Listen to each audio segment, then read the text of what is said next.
খুবই ভুতুরে অবস্থা এই জায়গাটির। এই যে দেখেন, কাঠ ছমছমে একটা ব্যাপার করে এই পুরো জমিদার বাড়ির এই কক্ষটিতে। এখানে একটি রুম আছে এবং এখানে একটি সিঁড়ি আছে। চলুন একটু উপরে উঠে আপনাদের দেখাই। জমিদার যদুনাথ চৌধুরী কলকাতার আদলে সাজাতে চেয়েছিলেন পুরো নাগরপুর জমিদার বাড়িটিকে, কিন্তু বর্তমানে পুরো জমিদার বাড়িটি এখন ভুতুরে এবং পরিত্যক্ত। এখানে বাদুরের যে কিচিরমিচির শব্দ এখান থেকে শোনা যাচ্ছে। এই ভবনগুলো একসময় রাজকীয় ভবন ছিল। এখানে জমিদার পরিবারের সদস্যরা একসময় আরাম আয়েশ করে বসবাস করতেন, কিন্তু এখন একেবারে বাদুররা এখানে রাজত্ব করছে, বাদুররা আরাম আয়েশ করে থাকছে। এখানে তুলসী গাছ এখন নেই, তবে তুলসী গাছ যে এখানে রোপণ করার একটি যে কাঠামো ছিল সেই কাঠামোটি এখনও রয়ে গেছে। এই জানালাটি দেখেন, এই জানালার এই রডটি দেখেন কতটি মোটা, এবং এই যে এখানে একটি মাঝখানে একটি জায়গা আছে, এই জায়গাটা দাঁড়ালে সামনের উপরের আকাশের অংশ দেখা যায়। সেগুলো ভেঙে পড়েছে। দেখুন না, বারান্দাগুলো দেখলেই মনে হবে যে এখনও জমিদার পরিবারের সদস্যরা এই বারান্দাগুলো দিয়েই চলাফেরা করেন। এপাশে দেখলে মনে হচ্ছে যে এটি একটি শহর, এটি কোনো জমিদার বাড়ি না। কতগুলো ভবন পাশাপাশি এভাবে দাঁড়িয়ে আছে। পাশ্চাত্য এবং মুঘল সংস্কৃতির আদলে তৈরি এই বিশালকায় জমিদার বাড়িটি এখন নিস্তব্ধ ও ভুতুরে অবস্থায় পড়ে আছে, যেখানে অতীতে সানাই এবং ভৈরবী ধ্বনিতে চৌধুরী বংশের ঘুম ভাঙত।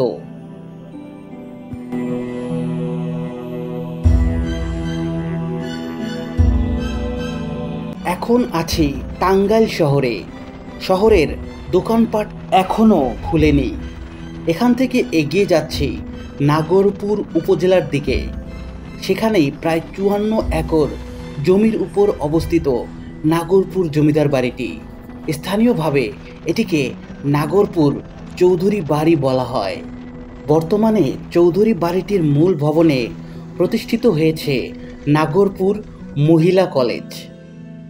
টাঙ্গাইল জেলাস্থ নাগরপুরকে নাগরপুর থানা ঘোষণা করা হয় 1905 সালে এবং উপজেলা ঘোষণা করা হয় 1983 সালে।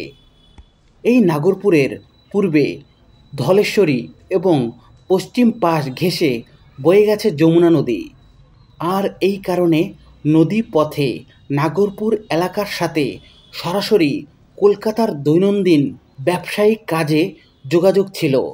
সে কারণে 19বিংশ শতাব্দীতে নদী তীরবর্তী এলাকা হওয়ার কারণে নাগরপুর গড়ে উঠেছিল বিভিন্ন ব্যবসা কেন্দ্রে। ঠিক সেই সময় সুবিদ্যা খাঁ এর হাতে ধরে নাগরপুরের বিখ্যাত চৌধুরী বংশের আবির্ভাব ঘটে। এই চৌধুরী বংশের প্রথম পুরুষ ছিলেন যদুনাথ চৌধুরী, যিনি এই জমিদার বাড়িটি প্রতিষ্ঠা করেন। এই যদুনাথ চৌধুরীর ছিল 3 ছেলে: উপেন্দ্র মোহন চৌধুরী, জগদীন্দ্র মোহন চৌধুরী, শশাঙ্ক মোহন চৌধুরী। এই জমিদারগণ জনগণের স্বার্থে অনেক কাজ করেছেন। পাশ্চাত্য ও মোগল সংস্কৃতির মিশ্রণে এক অপূর্ব নান্দনিক সৌন্দর্য নির্মিত বৈঠকখানা এই জমিদার বাড়িতে ছিল এবং তার উপরে ছিল নহবতখানা। আমি অনেকগুলো জমিদার বাড়ি এবং রাজবাড়ি দেখেছি এবং ঘুরে ঘুরে ইতিহাস জানার চেষ্টা করেছি, কিন্তু একটি জমিদার বাড়ি যে এত বড় হতে পারে এটি এই নাগরপুর জমিদার বাড়িতে না আসলে বুঝতেই পারতাম না। তাই ভিডিওটি শেষ পর্যন্ত দেখার আমন্ত্রণ জানাচ্ছি আপনাদের। জমিদাররা কলকাতার আদলে নাগরপুরকে সাজাতে চেয়েছিলেন, যার ছাপ এই জমিদার বাড়িতেও দেখা যায়। জমিদার বাড়ির ভেতরে প্রবেশ করলে মনে হবে অনেকগুলো ভবন নিয়ে যেন একটি শহর তার অতীতের জৌলস হারিয়ে দাঁড়িয়ে আছে। ভবনগুলোর উপর তাকালে দেখা যায় নানান শৈল্পিক কারুকার্য, কিন্তু সেই সাথে লক্ষ্য করা যায় দেয়ালের চারপাশে বেপরোয়াভাবে গড়ে ওঠা নানান গাছপালার। এক একটি ভবন যেন এক একটি জীবন্ত ইতিহাস। কিছু কিছু ভবন জঙ্গলের ভেতর এমনভাবে হারিয়ে গেছে যে অনেকক্ষণ লক্ষ্য করার পর সেগুলোর অস্তিত্ব বোঝা যায়। একসময় প্রতিদিন ভোরে এসব ভবন থেকে ছড়িয়ে পড়া সানাইয়ের ভৈরবী ধ্বনিতে চৌধুরী বংশের এবং এলাকার প্রজাবৃন্দের ঘুম ভাঙত। প্রাচীন ভারতে বিভিন্ন শিল্পকর্মে মণ্ডিত চৌধুরী বংশের নিত্যদিনের পূজা অনুষ্ঠান হতো এখানে। শ্রাবণের জ্যোৎস্না বিথিতে ধর্মীয় অনুষ্ঠানাদি পাশাপাশি বিভিন্ন ধরনের নাটক যাত্রা মঞ্চায়িত হতো। এখানে চৌধুরী বংশের শেষ প্রতিনিধি মিলন দেবী স্বাধীনতা পরবর্তী সময়ে চৌধুরীদের উপাসনা বিগ্রহ বৃন্দাবন বিগ্রহ এর নিরাপত্তা দিতে গিয়ে দুষ্কৃতদের হাতে নির্মমভাবে নিহত হন। জমিদার বাড়িতে কয়েকটি ভবনের অস্তিত্ব দেখা যায়। সেগুলোর মধ্যে বৈঠকখানা, ঝুলন দালান, পরীর দালান, ঘোড়ার দালান, বাঘের দালান অন্যতম। রঙ্গমহলের পাশে ছিল সুদৃশ্য চিড়িয়াখানা। সেখানে শোভা পেত ময়ূর, কাকাতুয়া, হরিণ, ময়না ইত্যাদি।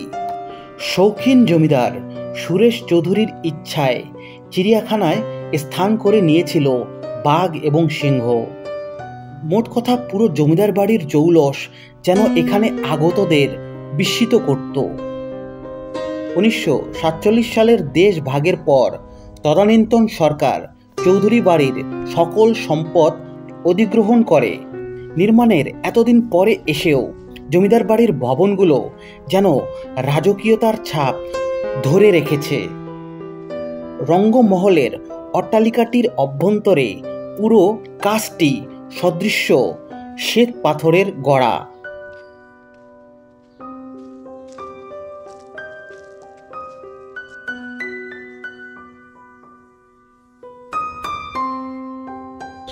তো ভিউয়ার্স, এই জমিদার বাড়ির ভেতরে যে এতগুলো ভবন আছে সেটি বাইরে থেকে দেখলে বোঝা যায় না। তবে এই যে এই ভবনটি দেখেন, আমি ওখানে যেতে পারছি না, তবে এখান থেকে আপনাদের কিছু শব্দ শোনানোর চেষ্টা করছি। দেখেন, একটা শব্দ আসছে।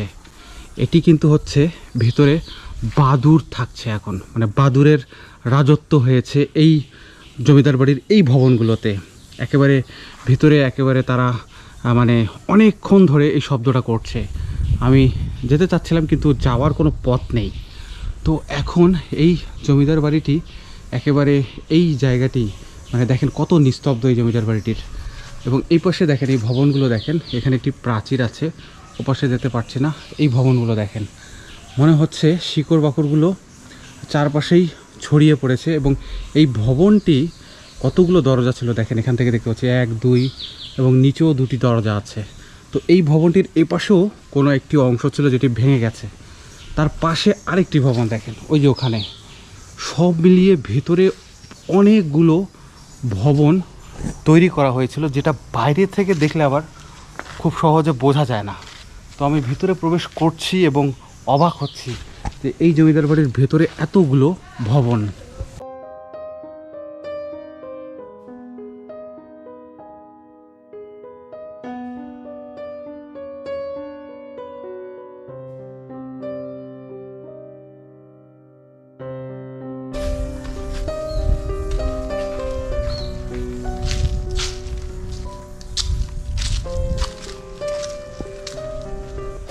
তো ভিউয়ার্স, এখান থেকে একটু এপাশে দেখেন, এপাশে দেখলে মনে হচ্ছে যে এটি একটি শহর, এটি কোনো জমিদার বাড়ি না। কতগুলো ভবন পাশাপাশি এভাবে দাঁড়িয়ে আছে, যেমন একটি শহরে অনেকগুলো অট্টালিকা রাস্তার দুধারে থাকে, তেমনি এই যে এপাশ দিয়ে একটি রাস্তা চলে গেছে এবং সেই ভবনগুলো একটি কলোনির মতো আছে। মনে হচ্ছে একটি শহর বা একটি কলোনি বা একটি নগর। তো সেই সময় এগুলো খুবই সুপরিকল্পিতভাবে তৈরি করা হয়েছিল, যাতে এই জায়গাটিও দেখতে সুন্দর মনে হয়, পরিপাটি মনে হয়। এই যে এখানে আসেন, এখানে আমি আপনাদের কিছু একেবারে ধ্বংস হয়ে যাওয়া কিছু ভবন দেখাই। এই যে দেখেন উপরের এই দালানগুলো দেখেন, এই দালানগুলো দেখলে আপনারা অবাক হয়ে যাবেন। দেখলে মনে হচ্ছে যে খুব একটা সময় হয়নি এগুলো এভাবে পরিত্যক্ত হয়ে যাওয়ার। এগুলো খুব নতুনভাবেই তৈরি করা হয়েছিল, খুব বেশি দিন হয়নি। এখানকার এই জানালাটি দেখেন, কত বড় একটি জানালা, আর লোহার রডগুলো এখনও মজবুত। ভেতরে আমি আপনাদের একটু দেখানোর চেষ্টা করি। এই যে দেখেন, এই রড দিয়ে আমি ভেতরে প্রবেশ করালাম। দেখেন এখানে একটি বিশাল কক্ষ দেখতে পাচ্ছি আমি। তো সব মিলিয়ে এই জমিদার বাড়িটি মানে অবাক করার মতো একটি স্থান। কারণ ভিতরে যখনই আপনি প্রবেশ করবেন একটির পর একটি ভবন দেখবেন এবং অবাক হতে থাকবেন। আসলে পুরো জায়গাটিতে অনেকগুলো ভবন। রাজকীয় জমিদার বাড়ির দালানগুলো ভর দুপুর বেলায় এক ভুতুড়ে অবস্থা ধারণ করেছে। সুরেশ চন্দ্র রায়, তিনি উপমহাদেশের বিখ্যাত ফুটবল দল ইস্ট বেঙ্গল ক্লাবের প্রতিষ্ঠাতা সেক্রেটারি ছিলেন।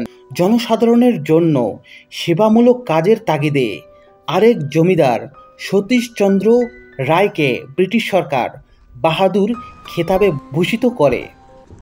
তো ভিউয়ার্স, আমি এখন এসেছি এই যে নতুন ভবনটি, এই নতুন ভবনের একেবারে উপরের তলায়, মানে একেবারে টপ ফ্লোর।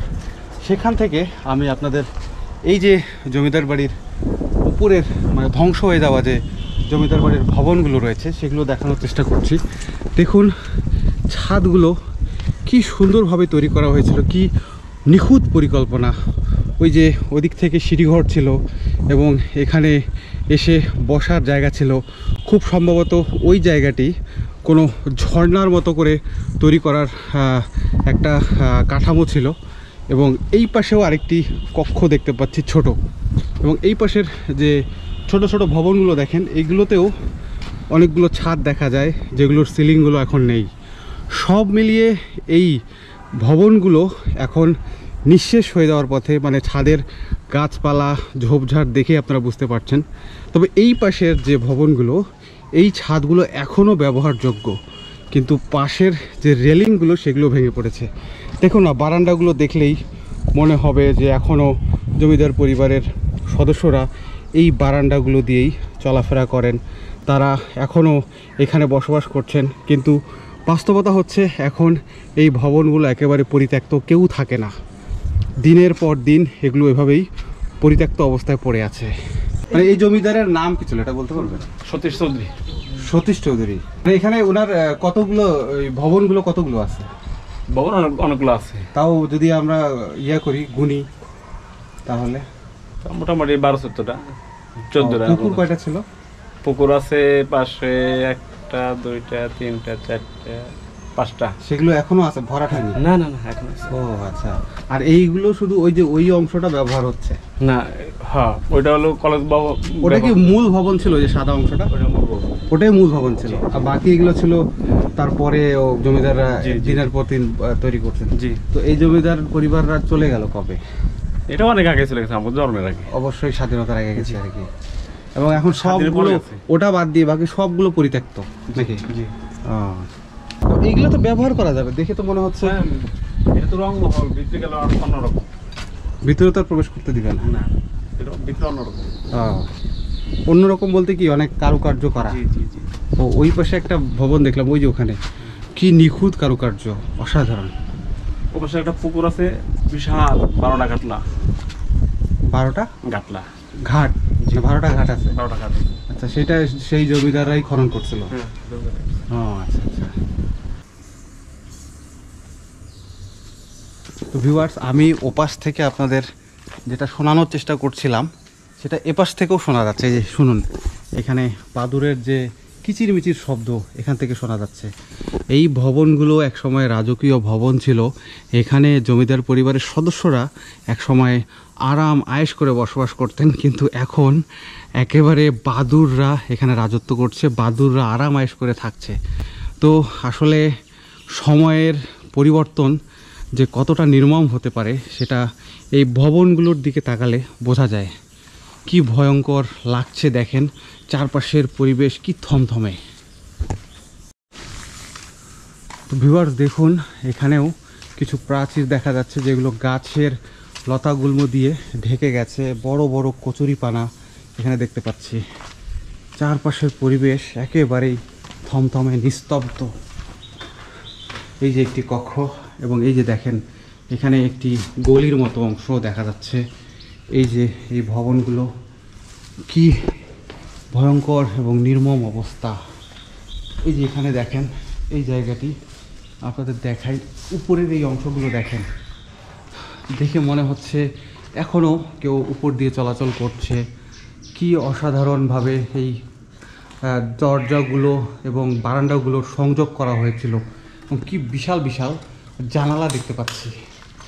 সব মিলিয়ে চারপাশের এই নির্মাণ শৈলী অসাধারণ। এই যে দেখুন এখানে আপনাদের কয়েকটি জানালা দেখাই।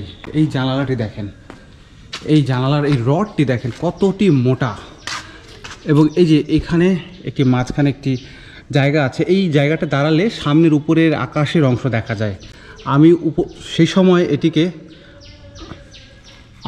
সময় এটিকে মনে করেছিলাম যে উপরের ওই জায়গাটি ঝর্ণার, কিন্তু আসলে ঝর্ণার না, ওটি হচ্ছে আকাশ দেখা যায়।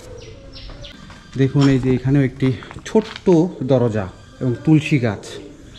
এখানে তুলসী গাছ এখন নেই, কিন্তু তুলসী গাছ লাগানোর যে কাঠামোটি, এখানে তুলসী গাছ এখন নেই, তবে তুলসী গাছ যে এখানে রোপণ করার একটি যে কাঠামো ছিল, সেই কাঠামোটি এখনও রয়ে গেছে। এই যে এদিক থেকে উপরে ওঠা যায়, এবং এই হচ্ছে গলি। আসুন এই কক্ষটি আপনাদের দেখাই ঘুরে।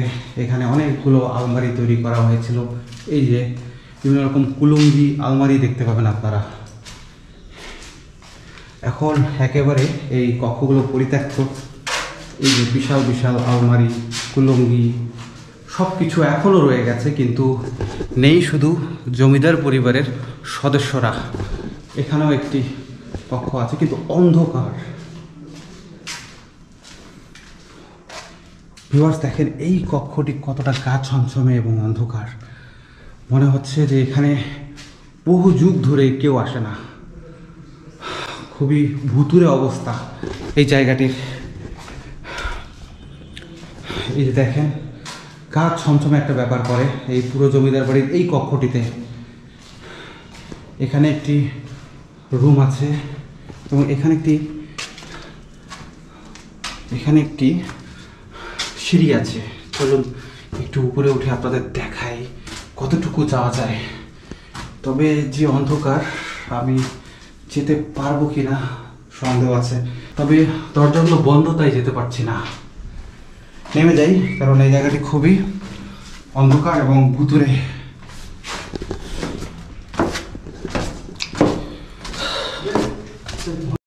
তো ভিউয়ার্স, এই পাশের উপরে আরেকটি কক্ষ আছে, সেই কক্ষতে প্রবেশ করলাম। দেখুন না এই কক্ষটি কি সুন্দর, এখনো দরজা জানালাগুলো এখনো রং করা। এখানে দেখেন কি ভয়ঙ্কর অবস্থা, একেবারে গাছপালার শিকড় চারপাশে ছড়িয়ে গেছে। এখানেও দেখেন, এখানেও একটি ভয়ঙ্কর অবস্থা হয়ে আছে। এপাশে আসলে এপাশেও